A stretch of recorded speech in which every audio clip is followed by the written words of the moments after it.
Bonjour mes compatriotes, je m'interroge énormément, vous savez, je m'inquiète pour mon pays qui était la France. Cette France n'existe plus, celle que j'ai connue n'existe plus, elle est en train d'exploser de l'intérieur, d'imploser littéralement, ça part en couille, complet. Cette vidéo que je vais vous faire va contenir une revue de presse, petite partie analyse personnelle, et puis à la fin, j'essaierai aussi de faire un petit topo sur ce qu'il faudrait faire pour tenter de sauver ce qui reste de cette France qui va disparaître si ça continue comme ça, et ça va aller beaucoup plus vite que ce que vous croyez. Je m'inquiète vraiment. Alors, à l'heure où je vous parle, il y a la manifestation contre les violences policières. C'est une manifestation interdite, organisée par, vous le savez, cette association communautaire soi-disant antiraciste, etc., qui ne fait que attiser la haine des Français, qui ne fait que diviser les Français entre eux, toutes communautés confondues. Une manifestation qui est interdite puisque par la loi sanitaire, l'urgence sanitaire actuelle, il est interdit de se réunir, de faire des manifestations pour les gilets jaunes, mais ces associations communautaires ont le droit, elles, de faire des... Bon, vous savez que c'est un scandale absolu, c'est un deux poids, deux mesures, et que les ordres viennent directement d'en haut, c'est pas la peine d'incriminer Castaner ou Macron, ça vient d'au-dessus d'eux. Au-dessus d'eux, c'est l'État profond américain, Soros en tête. Donc, je suis écœuré. J'espère que, parce que j'ai vu un petit peu la foule qu'il y avait dans cette manifestation, il y avait autant de noirs que de blancs. Alors, manifester contre les violences policières, oui, parce que depuis 1 an et demi, il y en a eu des violences policières. J'espère que ces gens-là, qui sont là aujourd'hui en manifestation, manifestent contre les violences policières faites aux gilets jaunes. Alors, ça n'a pas empêché cette sainte, comment elle s'appelle, Traoré, c'est Assara Traoré, ça l'a pas empêché de dire cette chose immonde, on ne va pas laisser la place à tous ces fascistes, ces racistes, ces gilets jaunes fachos.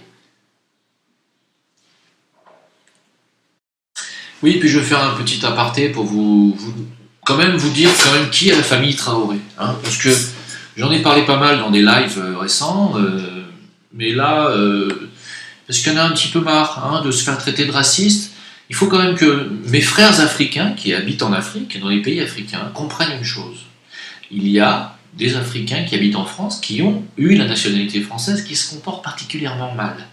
Alors, si vous voulez les récupérer, je vous assure, vous pouvez les récupérer, il n'y a pas de problème, vous allez voir.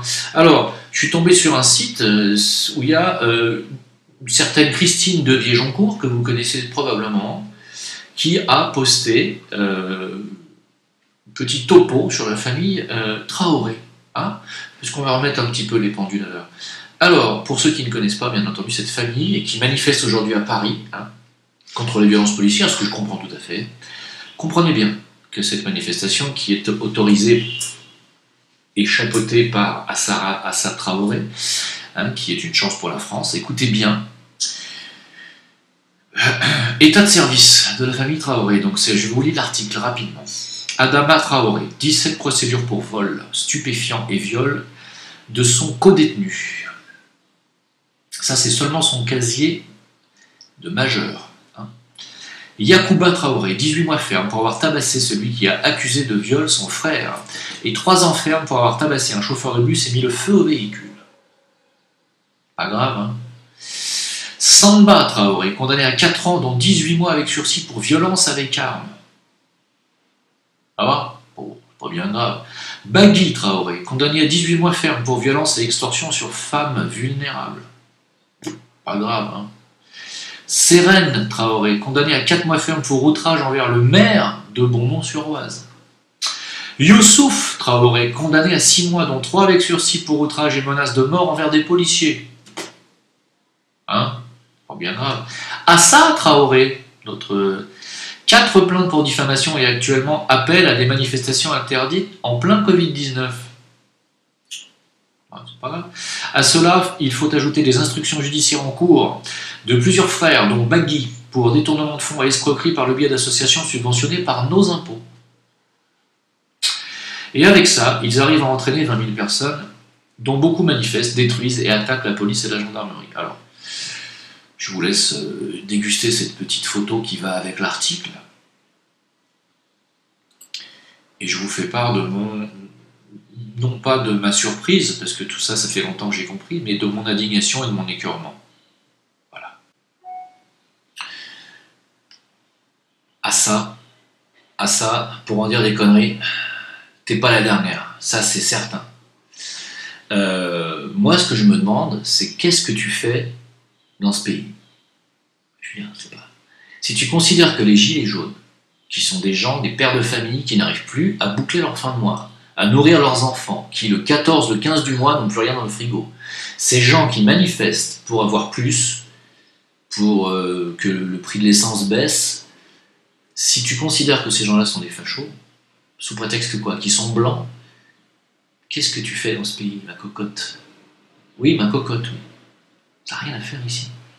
Alors si tu es là, tu as la chance d'être binational, choisis. Choisis.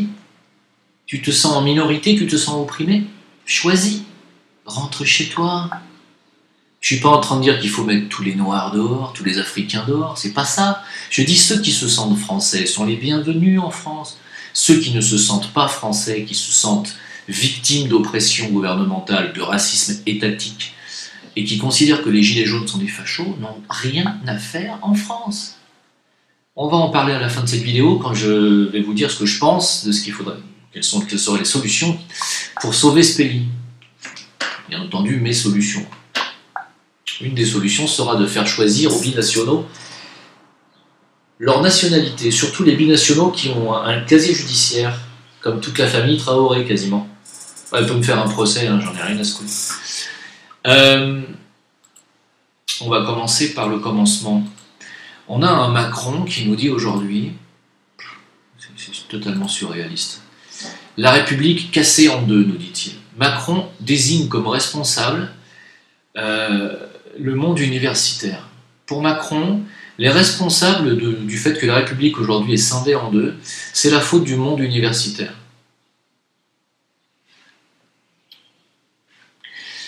Alors Manu, si la France est cassée en deux aujourd'hui, c'est la faute des gauchistes comme toi, de Mitterrand notamment, hein, et de tous ces gens derrière qui ont monté des associations d'aide aux communautés, SOS Racistes, Touche pas mon pote, en fait ils auraient dû appeler ça SOS ne sauvons les racistes, et SOS ne touche pas mon pote raciste, c'est plutôt plus juste. Et depuis ces années-là, tous les racistes communautaristes ont pris le pouvoir dans ce pays.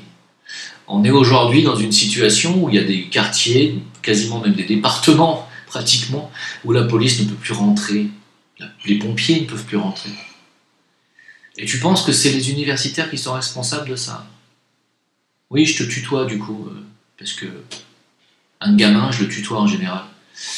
Et donc, on a un président donc, qui a épousé sa prof de français et qui nous donne des leçons d'université, donc, le mec, qui nous dit que c'est à cause des universitaires. Ne prends pas ton cas pour une généralité, Manu.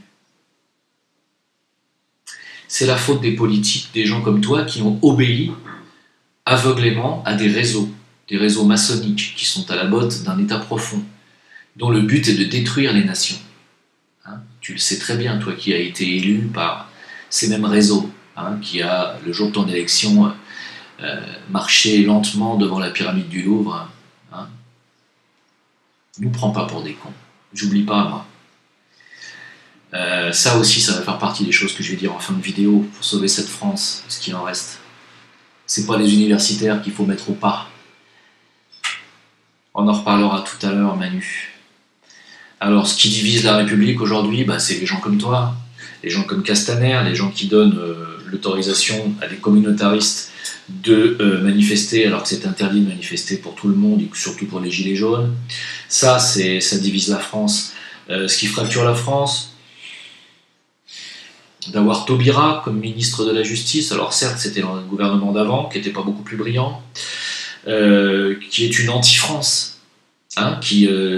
si on avait laissé parler à 100%, elle nous aurait dit que tous les délinquants africains et nord-africains sont des chances pour la France.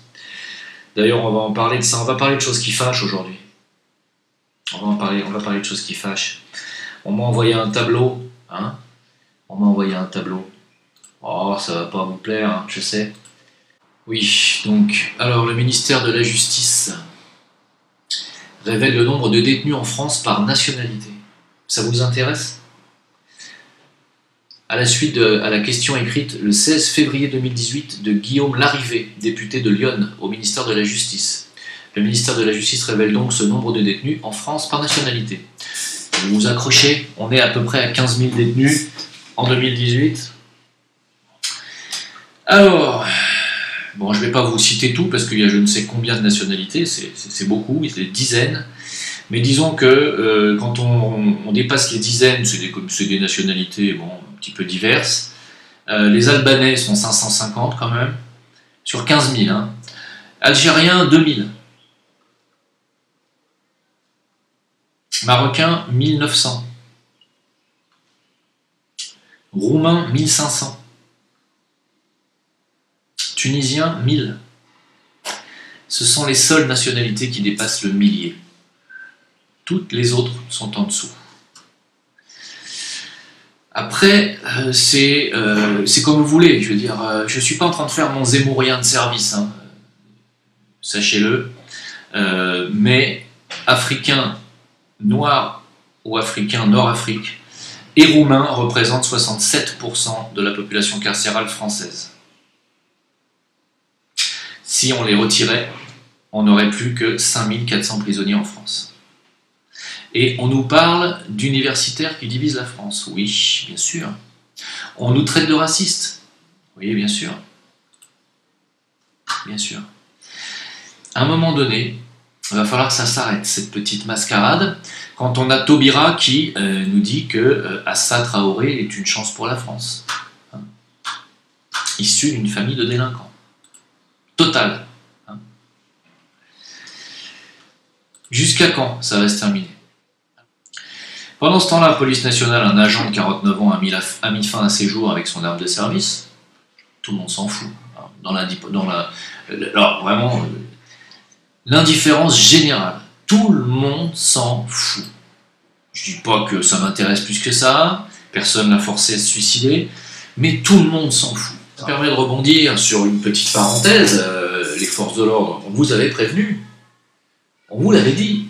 À force de faire les tapins de cette mafia, qui n'a rien à faire au pouvoir et au gouvernement français, hein, à force de tapiner pour eux et de taper sur la gueule du peuple français, vous savez, les fachos gilets jaunes, vous savez, les antisémites gilets jaunes, oui, à force de leur crever les yeux, de leur bousiller leur vie, en fait, hein, parce que vous leur avez bousillé la vie, clairement.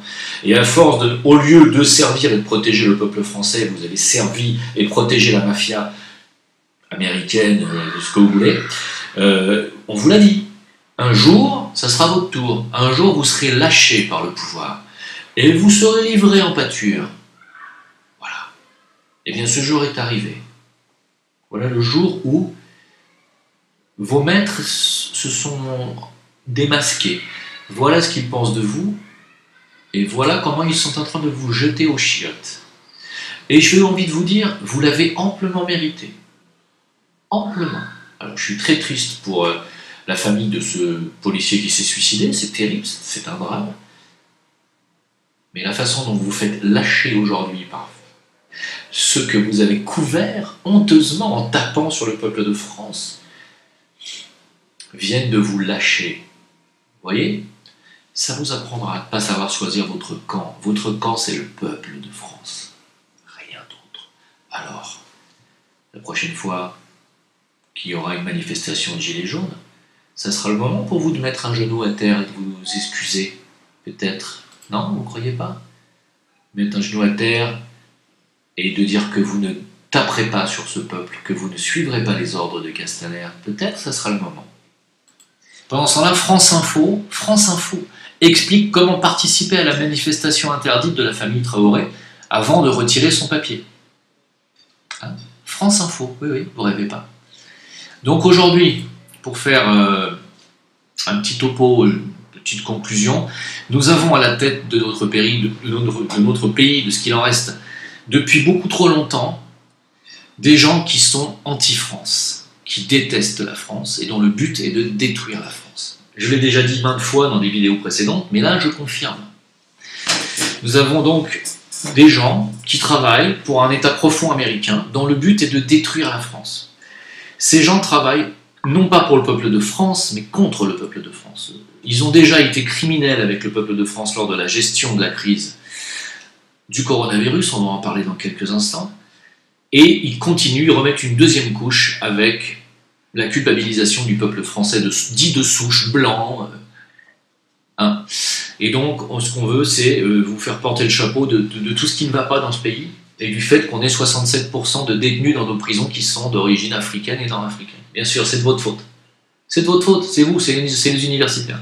C'est de votre faute, bah oui, c'est de votre faute. Si les gars violent les femmes, tuent les gens, agressent les vieux, c'est de votre faute. Vous êtes trop raciste, hein? Vous avez vu, je reste calme. Hein. Pendant ce temps-là, bah, le gouvernement soutient Darmanin, qui est accusé de viol. Le mec est accusé de viol, il est soutenu par le gouvernement. Maké mouchkil, pas de problème. Hein? Tout va très bien dans ce pays, dans ce gouvernement, c'est normal. Hein? Un proche, encore une fois, un élu de LREM, un proche de Macron, était en plein trafic de drogue internationale. Tout va bien. Ce gouvernement est tout à fait normal. Hein? Je ne vois pas pourquoi vous êtes mauvaise langue comme ça. Véran est accusé d'avoir bloqué des essais sur l'efficacité de la chloroquine par le président de la Caisse autonome des médecins. Tout va bien. Véran, on ne l'entend plus depuis l'histoire de Lancet qui est revenu sur son article. Il a disparu. Hein? On lui a dit bon, fais-toi petit, t'as été un peu pris la main dans le sac. Bon, bah là, on apprend qu'en plus, il a bloqué les essais sur l'efficacité de la chloroquine par le biais du président de la Caisse autonome des médecins. Tout va très bien, tout va très bien. Hein? La magistrature, un ancien juge des enfants, un ancien juge pour enfants français, vient d'être arrêté parce qu'il offrait sa fille de 12 ans aux pédophiles. Hein? C'est-à-dire que, bon, lui, avec sa femme, il proposait des partous, et il a dit et si vous voulez, j'ai ma fille de 12 ans à violer si ça vous intéresse. Un juge pour enfants. Hein? Non, mais c'est plus un gouvernement, c'est plus un système, c'est la Cosa Nostra. Et encore, je pense qu'ils n'utilisaient pas les enfants, la Cosa Nostra. On a vraiment à la tête de ce pays des satanistes, des gens qui mériteraient la tôle. Qu'est-ce qu'ils foutent encore au gouvernement? Qu'est-ce qu'ils foutent là? Quand est-ce que les Français, au lieu de se tirer la bourre et de s'engueuler pour savoir si c'est les Noirs qui ont raison ou si c'est les Blancs qui sont racistes, à quel moment les Français blancs, noirs, arabes de toutes les couleurs vont s'unir pour me chasser cette vermine? À quel moment vous allez arrêter vos conneries communautaristes? Quand est-ce que vous allez piger qu'il n'y a que dans l'union nationale, l'union France, autour de l'identité nationale, quelle que soit votre couleur de peau, vos origines, votre passé, votre histoire, votre religion, il n'y a que dans l'union nationale qu'on va pouvoir chasser cette mafia satanique qui est en train de nous pousser les uns contre les autres? À quel moment on va arrêter nos conneries? Quand est-ce qu'on va se réveiller? Quand est-ce que le peuple de France va enfin se réunir et se réunifier? Quand? Parce que tant qu'il n'y aura pas ça, la France va continuer de s'écrouler. Je vous le dis.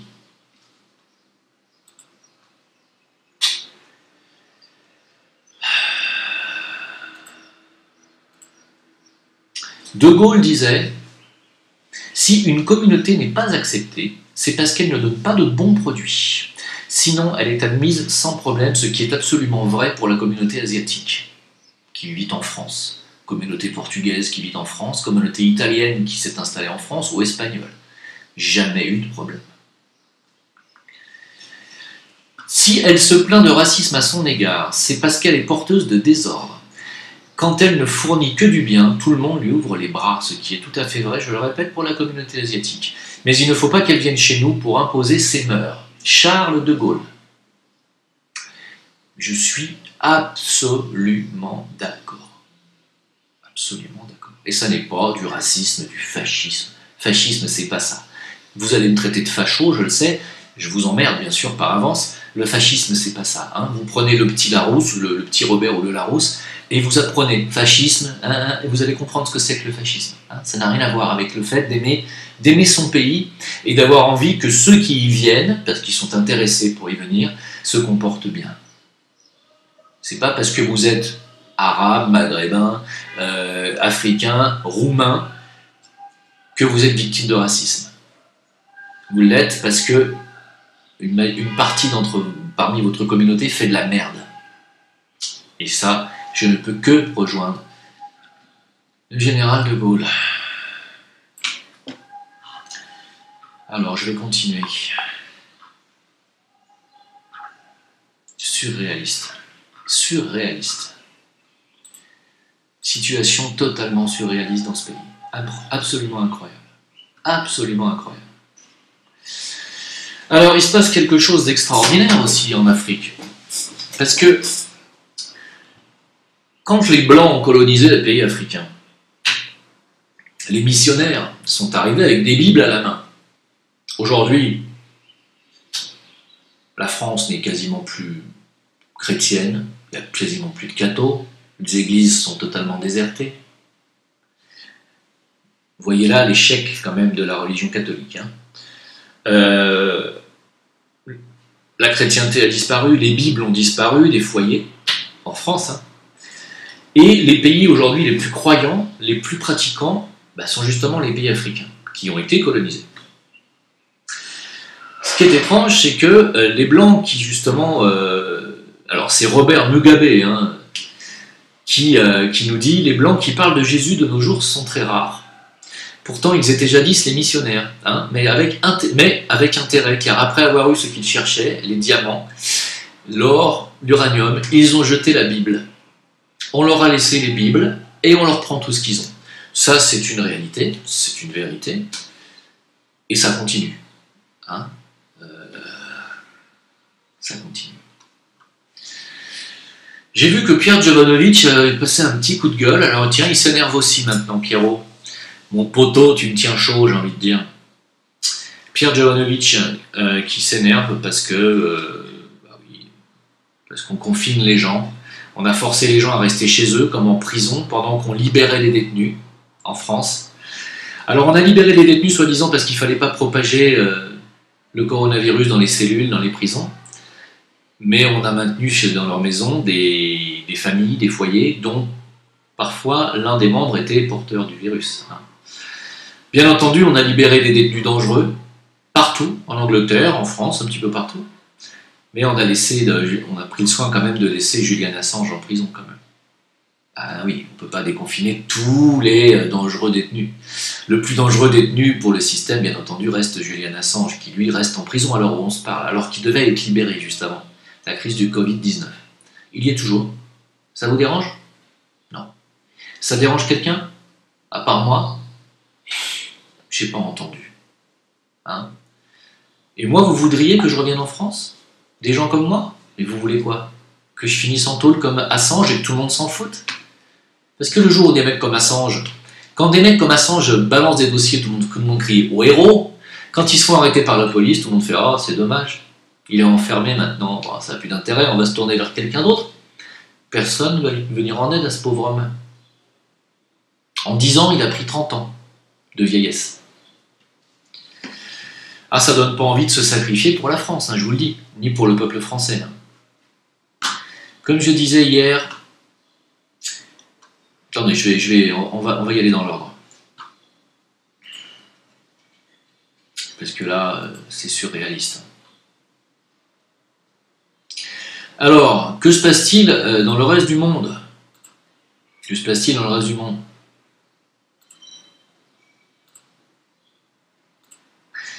À propos du coronavirus, je vais faire un petit récapitulatif de tous les mensonges du gouvernement français, jusqu'à il y a encore pas longtemps, par son porte-parole Attali. Le gouvernement français a menti depuis le mois de janvier.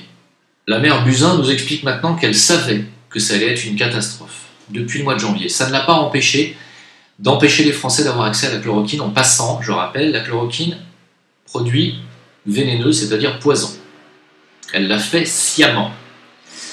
Première chose. Deuxième chose, ils nous ont dit qu'on n'avait plus de chloroquine. On s'est aperçu que les stocks de chloroquine avaient été volés à la pharmacie centrale. Ensuite, on nous a dit qu'il n'y avait pas de masque.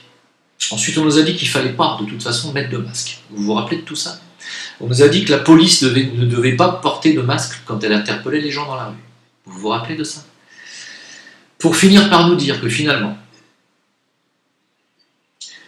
il n'y a jamais eu de pénurie de masques, ça c'est Macron qui nous l'a dit, et nous dire que finalement c'est en vente à un prix exorbitant dans les grandes surfaces. Tout ça pour apprendre qu'au bout de 2 mois et demi, en fait, en réalité, des masques, il y en avait en stock. On nous a fait croire pendant 2 mois qu'on faisait des essais sur la chloroquine afin de constater si ça fonctionnait vraiment ou pas. Pendant ce temps-là, le professeur Raoult, lui, a eu 7 décès en 2 mois à son hôpital, pendant qu'on nous dit nous avons eu plus de 30 000 décès dans le reste de la France. C'est ce qu'on nous dit, encore une fois. Je vais revenir là-dessus. Pour finir par nous dire que cette étude sur la chloroquine, au bout de 3 mois, donc, nous démontre qu'elle n'a aucun effet, avec l'appui du journal Lancet. Pour finalement revenir sur leur décision et dire que cet article est caduc, avec un ministre qui saute sur l'occasion pour interdire la chloroquine en France. Pendant que Attali nous dit que tant que nous n'aurons pas de traitement, il faudra un vaccin, et que tant que nous n'aurons pas de vaccin, nous ne pourrons pas être déconfinés et revenir à une vie normale. Or, il s'avère que la chloroquine, vous le savez, a été utilisée partout dans le monde avec efficacité, parfois jusqu'à 100% en intraveineuse. La Russie, à l'heure où je vous parle, lance son premier médicament, bien entendu destiné à lutter contre le Covid-19. Il s'appelle l'Avifavir, validé pour traiter les patients souffrant du nouveau coronavirus. Et on nous dit qu'il n'y a pas de traitement. Les Russes vous diront le contraire, il y a un traitement. Nous, on avait un traitement, chloroquine azithromycin. Mais on n'a pas de traitement, selon Attali. On nous dit qu'il y a eu plus de 30 000 morts en France. Pendant ce temps-là, les morts de la grippe, les 8 à 10 000 morts annuelles de la grippe ont disparu. Les morts des maladies coronariennes ou pulmonaires ont disparu. Tous ont été estampillés coronavirus. Je sors d'une réunion avec une dame allemande qui m'a dit qu'elle est en relation avec une amie à elle qui est doctoresse en hôpital en Allemagne. Elle lui a confirmé que le laboratoire Merck offrait à cet hôpital 30 000 € pour toute personne décédée à qui on attribuerait sa mort au coronavirus. 30 000 €. J'ai vu cette information il y a quelques jours et on m'a dit que c'était un fake. Ça n'est pas un fake, je vous le confirme. En Allemagne, on a bien payé des médecins 30 000 € par personne déclarée morte du coronavirus, même si elles sont mortes d'autre chose.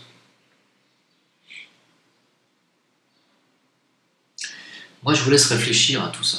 Bien entendu que tout ça est un complot, bien entendu que tout ceci a été monté, manœuvré de main de maître par l'État profond, avec la complicité de gens que vous savez, que j'ai déjà cités des dizaines de fois, des gens qui continuent d'ailleurs, et qui vont vous faire un vaccin plus que douteux. Oui, plus que douteux. Un vaccin qui va être fait en génie génétique. Alors, ce vaccin, donc, je vous laisse cet article que je vous aurais bien partagé, que j'ai bien entendu mis sur mes réseaux sociaux, VK, OK, Kwaoki, etc., etc. Alors, ce vaccin, depuis mars, en cours de test sur les humains, phase 1. En mai, on annonçait des résultats qui semblaient positifs. Voilà que nous venons d'apprendre que le dit vaccin entrait dans sa 3e phase et qu'il sera testé sur 30 000 volontaires dès le mois de juillet. Sachez-le. Voilà. Donc, c'est un vaccin qui est fait par génie génétique. Un vaccin à portée génétique produit en quelques semaines pour la phase test, c'est absolument impossible, sachez-le. Donc, qu'est-ce que vous voulez que je vous dise? Dieu sait quels effets pervers pourra bien avoir ce vaccin. De toute façon, difficile de faire croire à un esprit normalement sain qui connaîtrait un minimum de la vie d'une entreprise et donc d'un laboratoire qu'il serait envisageable d'étudier la faisabilité d'un produit nouveau, doté d'une technologie disruptive non éprouvée et de produire des prototypes non dangereux en quelques semaines. Alors que pour un vaccin classique, il est admis que si tout va bien, il faut entre 5 à 10 ans. Ceci relève d'une impossibilité opérationnelle, et ce malgré tout l'argent du monde. Ça veut dire en clair que soit ce vaccin il l'avait depuis longtemps, ce que je pense depuis le départ, soit ce vaccin sera une merde, bourré de saloperies, et que Dieu sait ce qui va vous arriver. Advienne que pourra. Ceci dit, l'un n'empêche pas l'autre. Ils peuvent très bien avoir le vaccin depuis un bout de temps, et vous vendre quand même un vaccin de merde. Si vous voyez ce que je veux dire. C'est-à-dire deux poids, deux mesures. Un bon vaccin pour certains, un vaccin de merde pour vous. Réfléchissez à ça.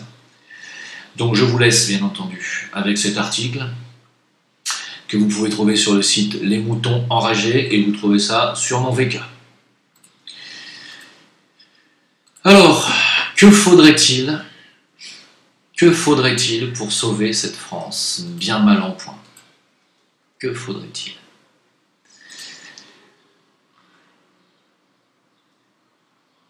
Est-ce qu'il faut vraiment faire la chasse au racisme en France? Vous croyez vraiment?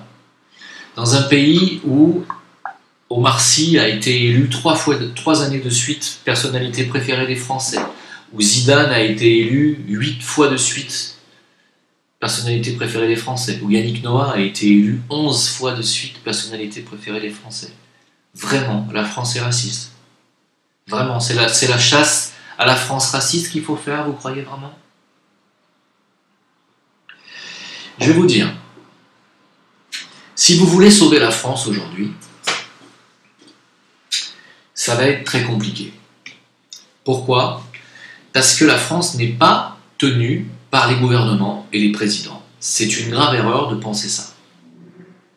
Tant qu'on sera dans ce faux modèle de pensée, on n'ira nulle part. On continuera à aller voter au présidentiel pour des pions qui sont les pions de ceux qui dirigent vraiment. Tous les politiciens, tous les présidentiables sont des pions qui sont dirigés par l'État profond. Ceux qui dirigent vraiment. Tant qu'on continuera de penser qu'un président et son gouvernement en France peut changer quoi que ce soit, on est dans l'erreur. Ceux qui dirigent la France sont les réseaux cachés. Alors, vous allez me dire, ah, la franc-maçonnerie. Non, la haute maçonnerie. Appelons un chat, parce que 95%, et Stéphane Blais vous l'a expliqué, 95% de la franc-maçonnerie est totalement inconsciente de ce qui se passe dans les affaires politiques de la France. 95% des francs-maçons ne sont pas au courant de ce qui se passe dans les sphères politiques. Pas au courant. C'est-à-dire les petits degrés, tout ce qui est en dessous du 22e degré, ils ne sont pas au courant. Donc, même le degré de maître, c'est-à-dire le 3e degré, n'est pas au courant de ce qui se passe. Moi, j'en connais des francs-maçons. Ils sont 3e degré, ils sont maîtres. Ils ne savent pas de quoi je parle. Je vous le jure. Moi, je ne le suis pas, mais je vous le jure. J'en connais, ce sont des gens qui ne sont pas du tout au courant quand je parle de ça. Alors, c'est la haute maçonnerie, ce qu'on appelle les super-loges. À ce niveau-là, intéressez-vous au travail de Laurent Glosy. Je crois que c'est Glosy qui a fait un bouquin sur les super-loges. Intéressez-vous à ça. Ce sont les super-loges qui dirigent la France. Voilà. Alors, tant qu'on n'aura pas un leader en France, comme Salvini, même si Salvini a fait une annonce, mais que sur le fond, il n'y a rien qui va changer en Italie. Salvini a décrété qu'il fallait que la franc-maçonnerie soit dégagée définitivement de toute affaire politique italienne. Sur le papier, c'est très beau, sauf que sur le fond, il ne changera jamais rien. Donc, ils y sont toujours. Mais, voilà ce qu'il faudrait faire dans ce pays, en France, pour essayer de revenir à une vraie démocratie. Enfin, en tout cas, pour essayer d'avoir, pour une fois, une vraie démocratie. Pour avoir le droit de choisir nous-mêmes notre propre représentant. C'est-à-dire notre propre président. Un président qui va travailler dans l'intérêt de la France et des Français. Et non pas des lobbies pharmaceutiques, ou des multinationales, ou des grands banquiers, ou des Rothschild. Pour cela, bien entendu, il faut un président qui ne soit pas mouillé dans un de ces réseaux. Donc, le Français, avant toute chose, doit se réveiller à la réalité que ce sont les réseaux, les super-loges, qui dirigent la France. Deuxièmement, le Français doit exiger que le futur président de la France, les futurs candidats à la candidature de la présidence française, ne soient mouillés dans aucun de ces réseaux. Tertio, qu'il soit choisi par le peuple et non pas par un système de 500 signatures et parrainage de maires qui sont pour la plupart du temps dans ces réseaux. Parce que pour l'instant, les présidentielles, ou même les municipales ou n'importe quelle autre élection, vous n'avez le choix qu'entre un pion du système des réseaux ou un autre pion du système et des réseaux. Vous n'avez pas le choix. Si moi demain, par exemple, je veux me présenter au présidentiel, je me fais lourder. Et en plus, on va me mettre tout un tas de dossiers sur la gueule pour antisémitisme, soutien à Dieudonné, etc., etc. Alors que je ne suis pas antisémite et que j'ai soutenu Dieudonné avec raison, pour soutien de la liberté d'expression. Donc, ce qu'il faut, c'est quelqu'un de détaché de tous ces réseaux. C'est la première des choses et des conditions. Deuxièmement, il faut que la France récupère sa souveraineté totale, qu'elle soit monétaire, qu'elle soit au niveau des frontières, qu'elle soit au niveau du choix de son immigration, et sa souveraineté politique totale. Sinon, même si vous élisez quelqu'un qui représente le peuple et qui n'a pas la souveraineté et qui ne peut pas gouverner la France, il n'y a aucun intérêt. Pour récupérer cette souveraineté en France, il n'y a pas 36 solutions. Il faut sortir de l'Union européenne, faire un Frexit. C'est absolument indispensable. On ne peut pas couper autrement, c'est pas possible. Il faut retrouver une monnaie souveraine et nationale. Donc sortir de l'Union européenne, sortir de l'euro. Deux conditions. Tertio, il faut que la France puisse retrouver le droit à rebattre monnaie, c'est-à-dire que la Banque de France, et uniquement la Banque de France, a le droit de prêter aux entreprises françaises. On abolit la loi 73 Rothschild qui autorise et donne même la priorité et l'unique priorité à des prêteurs privés de prêter aux entreprises françaises.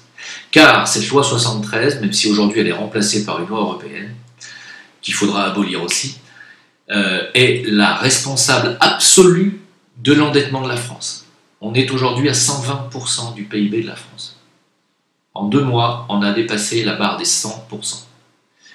Donc, abolition de la loi 73. Revenir à la souveraineté bancaire de la Banque de France. Revenir à des frontières nationales. Revenir à une souveraineté politique. Sortie de l'Union européenne. Sortie de l'euro. Suppression de l'influence des loges et des lobbies. Interdiction à tout parti politique et tout candidat présidentiel d'être financé par quelque organisme privé que ce soit. Interdiction. Que tous les candidats reçoivent les mêmes aides de manière équitable pour les campagnes présidentielles ou électorales. Vous voyez qu'on en est très très loin. Vous vous rendez compte? En matière d'immigration, la tâche est absolument insurmontable. Insurmontable. Comme je l'ai dit, plus de 800 zones de non-droit en France, qui sont des zones où la police ne rentre plus, où les gendarmes, les pompiers ne rentrent plus, se font caillasser. On a laissé ça pendant des décennies. Bien entendu, on est, comme le dit De Villiers, on est à 2 doigts de la partition, c'est-à-dire de leur donner un département complet à ces gens-là, ces gens qui ne veulent pas de cette France. Moi, je dis qu'il faut un leader en France, quelqu'un qui soit en dehors des réseaux, quelqu'un qui soit en dehors des conflits d'intérêts, et quelqu'un qui a les couilles, de dire que les immigrés qui n'ont pas la nationalité française et qui commettent des infractions doivent être immédiatement renvoyés, après avoir purgé une peine de prison, s'il y a matière. Les immigrés doivent se tenir correctement dans ce pays qui n'est pas le leur. Maintenant, pour les binationaux, qui ne se sentent pas français et qui commettent des infractions, et uniquement pour les binationaux ou trinationaux qui commettent des infractions et qui ont un casier judiciaire, pas ceux qui n'en ont pas. Ceux qui n'ont pas de casier peuvent très bien être binationaux, trinationaux, et ils sont les bienvenus. S'ils n'ont pas de casier, c'est qu'ils se comportent bien, qu'ils travaillent, il n'y a pas de souci. Je parle de ceux qui ont un casier et qui sont multirécidivistes. Les binationaux qui sont multirécidivistes, je pense qu'au bout de la 5e récidive, doivent être déchus de leur nationalité française et renvoyés dans leur pays, dans leur second pays, et de manière définitive. Voilà ce qu'il faudrait. Tout simplement. Ça leur passera peut-être l'envie de foutre à feu et à sang un pays qui les a accueillis. Si ça leur plaît pas, ils n'ont qu'à rentrer dans leur second pays, qu'ils ne considèrent pas eux-mêmes d'ailleurs comme leur pays principal. Alors, c'est le moment d'y retourner. Je pense qu'il faut limiter, dans un premier temps, l'immigration. Il faut limiter et faire une immigration choisie, une immigration qui apporte des choses à la France. C'est important. Alors, attention, hein, vous pouvez être africain, maghrébin, roumain et apporter des choses à la France. Hein. Moi, je fais pas du tout de distinction là-dessus. Hein. Il y a des maghrébins qui sont très compétents dans beaucoup de domaines, il y a des africains, c'est pareil, il n'y a pas de souci. Hein. C'est pas le problème. C'est pas une histoire, encore une fois, de communauté. C'est une histoire d'avoir envie de faire des choses, voilà, et d'être de bonne volonté. Et puis d'avoir surtout envie de rejoindre cette France, malgré son passé, malgré son histoire. Elle a une histoire, et alors, qu'est-ce que vous voulez faire? Je veux dire, vous voulez faire quoi? Vous voulez faire quoi? Vous voulez aller en Grèce et détruire toutes les statues d'Alexandre le Grand? Parce qu'il a conquis tous les pays autour de lui? Et alors quoi? C'était il y a 3000 ans. Mais vous voulez faire quoi? Tout ce qu'a fait la France dans son passé, vous voulez l'effacer? Ça s'appelle de la débilité. Parce qu'il faut des traces historiques pour que justement on n'oublie pas ce qui s'est passé. Il ne faut pas les effacer, les traces historiques. Retirer les statues de Christophe Colomb, vous croyez que ça va faire quoi? Ça va rendre les gens meilleurs? Ça va enlever le racisme? Vous êtes sûr de ça? Je crois plutôt que ça va l'attiser, moi, le racisme. Hein? Il faudrait pratiquer une amnistie internationale sur tout le passé minable de l'humanité, que ce soit parmi les communistes, que ce soit parmi les colonialistes, que ce soit parmi tous les meurtriers étatiques du monde entier, du passé. D'ailleurs, je tiens quand même à rappeler qu'à l'heure où je vous parle, des meurtriers dans le monde, il y en a encore, de manière étatique, nationaux, oui, bien sûr, bien sûr. Vous croyez que ça s'est passé que dans le passé, tout ça? Vous croyez que c'est que de l'histoire ancienne? Mais non, voyons, pas du tout. Les États-Unis, à l'heure où je vous parle, avec l'Union européenne, sont en train de provoquer une crise alimentaire en Syrie. Vous êtes au courant de ça? Non, vous n'êtes pas au courant. Et un matin, vous allez me dire, ouais Jim, qu'est-ce qui se passe? Il y a des Syriens, ils arrivent, ils ont le couteau entre les dents, ils veulent nous tuer. Bon, attendez, je vais vous dire juste 2 minutes ce qu'on est en train de faire sur leur sol. La coalition internationale ayant perdu tout espoir de détruire la République arabe syrienne par la force, les États-Unis et l'Union européenne tentent d'y parvenir par la faim. Le siège du pays a commencé, les sanctions économiques ont été très durement renforcées et ils le seront encore plus à la mi-juin. Vous êtes au courant de ça? Est-ce que vous, personnellement, un Syrien vous a emmerdé, vous a empêché de vivre? Non. Eh bien, votre pays, votre gouvernement, en votre nom, est en train de faire dans un pays étranger, sur un peuple qui ne vous a jamais rien fait, hein, sont en train d'imposer des sanctions illégales au regard du droit international, empêchant l'approvisionnement en matériel médical, hein, ce qui est un crime au regard des conventions de Genève. Voilà, sachez-le. Entre les djihadistes du Nord et les troupes américaines du Sud, eh bien, ils ont commencé à incendier les champs de manière coordonnée. Hein. La Syrie a porté plainte devant le Conseil de sécurité des Nations Unies, à l'heure où je vous parle. En quelques jours, les produits alimentaires importés sont devenus introuvables et le prix des produits locaux ont grimpé en flèche. La livre syrienne est littéralement effondrée sur le marché d'échange. Elle est aujourd'hui échangée au marché noir au quart de sa valeur officielle. Vous savez ça? La présidence de la République a préparé un plan pour l'autosuffisance alimentaire à l'heure où je vous parle. La Russie sauvera la population à court terme, encore une fois. Hein, mais ce sont des vilains Russes, n'oubliez pas. Hein, voilà. Et bien entendu, la famine arrive à moyen terme. Vous êtes au courant de ça? Non. Vous préférez manifester sur ce que la population blanche américaine ou française aurait fait il y a 150 ans. Voilà. Donc, sauver la France aujourd'hui, faire que la France redevienne un pays souverain, un pays qui ne ferait pas des choses pareilles, qui ne participerait pas à un plan de l'État profond, hein, parce que ça c'est un plan de l'État profond. Ça, vouloir détruire la Syrie, on sait très bien qui veut détruire la Syrie et pour quelle raison. Je ne vais pas en rajouter une couche, je vous l'ai déjà dit 150 fois. Moi je sais très bien qui c'est. Hein, voilà. Donc, c'est les États-Unis, la France, normal, et l'Union européenne qui obéit encore une fois à ces salopards de, je dirais pas qui, et dont le but est de détruire la Syrie, l'Iran, etc., etc. Ils ont déjà détruit l'Irak, ils ont déjà détruit tous les pays qu'il y a autour d'eux. J'en ai trop dit déjà. Ben oui. Alors, comme on ne peut pas les détruire militairement parce que la Russie a dit non, eh bien ils vont les détruire par la famine. Et au lieu de se liguer là dans les rues tous pour dire que non, on ne veut pas, nous, au peuple français, on a honte d'un gouvernement qui participe au génocide d'un peuple qui est le peuple syrien. On a déjà participé au génocide des Irakiens, des Libyens, et moultes activités champestres, n'est-ce pas? Non, au lieu de manifester contre notre gouvernement qui est en train d'assassiner un peuple littéralement par le biais de la famine, on préfère manifester pour dire que c'est le vilain blanc. Hein?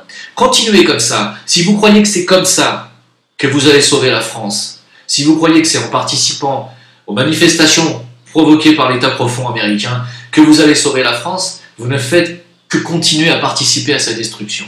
Voilà. Donc, sauver la France, je vais vous dire. Vous voyez, cette personne, ce leader potentiel qui arriverait avec dans la bouche tout ce que je viens de dire, hein, n'existera pas. Pourquoi? Parce que dès qu'il va commencer à ouvrir sa bouche, soit il se fera buter, soit de toute façon, d'une manière ou d'une autre, il se fera bâillonner. Quelqu'un qui n'est pas dans les réseaux maçonniques, qui n'est placé par aucun lobby, aucune grande école politique, polytechnique, aucune grande famille financière, aucune grande entreprise, qui n'est pas financée par un grand lobby pharmaceutique ou autre, a déjà très très peu de chances déjà d'accéder déjà aux médias. Les médias sont tenus par les mêmes, donc ils ne risquent pas de passer dans les médias, et les médias, comme vous le savez, font quand même la pluie et le beau temps aujourd'hui. Hein, c'est les médias qui décident ce que vous devez penser, ce que vous devez dire, ce qui est bien, pas bien. Hein. Heureusement qu'il y a Internet qui vous permet de sortir de là quand même. Hein. Et donc un mec qui serait détaché de tout ça n'aurait pas accès aux médias, il n'aurait strictement aucune chance. Mais mettons que grâce à Internet, il se passe des médias mainstream et qu'il arrive quand même à avoir une popularité. Il n'aurait pas les 500 signatures des maires. Qu'est-ce que vous voulez faire? Qu'est-ce que vous voulez faire? Ensuite, mettons qu'il arrive à avoir les 500 signatures des maires ou qu'on abolisse cette loi des 500 signatures des maires obligatoires et qu'il arrive quand même à être élu, le gars. Moi, je vote pour lui, il n'y a pas de problème. Derrière, il faut qu'il arrive à obtenir le Frexit avec tout l'establishment contre lui, de Marine Le Pen à Mélenchon. Ils veulent tous qu'on reste dans l'Union européenne, tous. Il va avoir que Asselineau avec lui, peut-être Florian Philippot. C'est tout. Il faudra faire un Frexit. Bon, peut-être aura-t-il l'occasion de faire un référendum, d'avoir l'aval du peuple français. Vous avez vu combien de temps les Anglais ont mis pour sortir malgré leur référendum? Sortir de l'Union européenne, sortir de l'euro, aucun pays n'a encore fait ça. Je rappelle que la Grande-Bretagne n'était pas dans l'euro. C'est plus facile pour elle de sortir. Pour la France, c'est strictement impossible. Il va lui falloir abolir la loi 73 Rothschild. Et vous vous rendez compte? S'il ne se fait pas buter, ce mec, s'il ne se fait pas buter, c'est un Terminator. C'est pas un humain, c'est pas possible. Donc la France est-elle sauvable? Honnêtement, et je vous le redis une dernière fois, sans le réveil du peuple à la réalité de ce que je viens de vous dire, c'est-à-dire au fait que ce sont les réseaux et les hautes loges, les grandes super loges qui dirigent en coulisses, si les gens ne comprennent pas ça, et que ça sert donc à rien de continuer à voter pour des petits pantins que cet état profond nous place, hein, et qu'on continue d'être dans un système de parrainage par des maires, etc., qui sont tous francs-macs. Tant que le français ne se réveillera pas à la réalité que ce que je viens de vous dire est la vérité, non, la France ne sera pas sauvable. On aura toujours les mêmes pions, les mêmes pantins, malheureusement. Et c'est mort. Alors, mes amis, j'ai envie de vous dire bon courage, parce que La récession économique arrive. Vous allez bientôt vous rendre compte de l'ampleur du désastre économique causé par les 2 mois et demi de confinement. Vous allez voir à quel point ça va vous coûter extrêmement cher. Vous allez comprendre aussi que cette pandémie a été voulue pour ça, pour vous piller davantage, renflouer les banques qui étaient foutues, en faillite. Peut-être que ça va leur sauver la peau aux banques. Je tiens à vous rappeler que pendant que vous avez perdu X% de pouvoir d'achat et X milliers d'euros, Bill Gates et Zuckerberg, à eux deux, ont gagné en 3 mois plus de 60 milliards de dollars. 60 milliards de dollars. C'est pas 60 millions. Hein. 60 milliards de dollars, c'est quasiment la recette des impôts françaises, annuels. En 2 mois, ils ont gagné ça. 2 personnes. Tout ça pour que Zuckerberg continue de nous censurer sur YouTube, sur Facebook, sur Google, et que Bill Gates continue de nous balancer des chemtrails sur la gueule, des pandémies, et le vaccin qui arrive. Et vous me demandez à moi de venir en France faire quelque chose? Il n'y a rien à faire, les gars. Je suis désolé. Il n'y a rien à faire.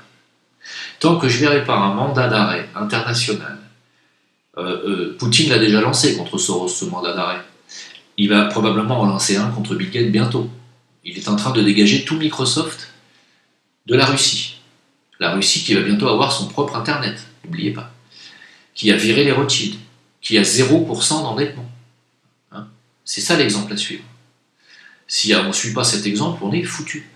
Moi, tant que je ne verrai pas un mandat d'arrêt international, américain, mondial, contre Soros, Bill Gates, rien ne changera. Ces multimilliardaires font la pluie et le beau temps. Et ils feront la pluie et le beau temps. Donc la France n'est pas sauvable, car elle est totalement à la botte de ces gens-là. Alors je vous dis bonne chance à tous. Bon réveil. Passez le mot à qui vous voulez. Moi, ma vidéo va peut-être être strikée. Je suppose que sur YouTube, elle sera strikée. Et puis, à ce moment-là, on se retrouvera. N'oubliez pas que j'ai une chaîne secondaire qui s'appelle Jim Leveilleur, plus loin live. Jim Leveilleur tout attaché, plus loin live, qui est la chaîne sur laquelle je fais toutes mes vidéos actuellement. Hein. Donc, n'oubliez pas de me rejoindre sur cette chaîne, puisqu'on n'est que même pas 8000 abonnés sur cette nouvelle chaîne. Donc, et n'oubliez pas de vérifier si vous êtes toujours abonné, car YouTube vous désabonne de mes chaînes, sachez-le aussi.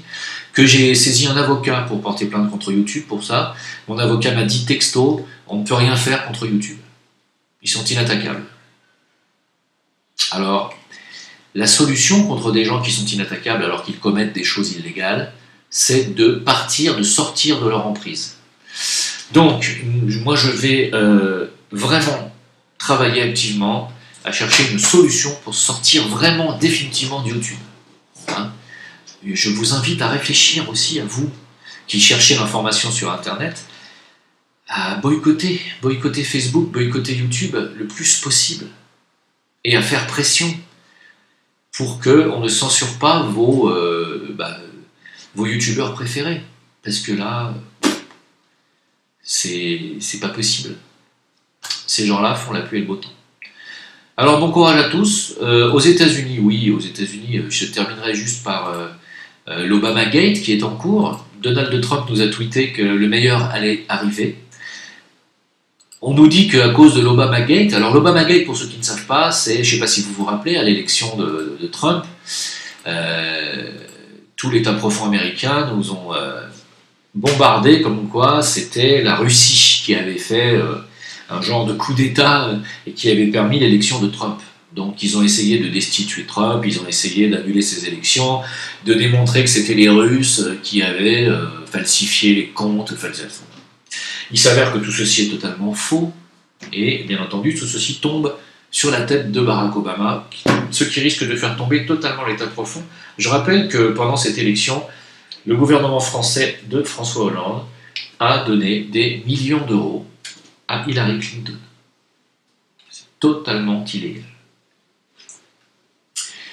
Voilà ce qu'on appelle un État profond, c'est-à-dire on a une clique, une mafia mondiale qui marche main dans la main et dont certaines têtes sont très identifiables, bien sûr, le clan Clinton, le clan Bush, le clan Obama, qui marchait avec le clan gauchiste français, Hollande, Sarko, Macron, tout ça, ça marche ensemble.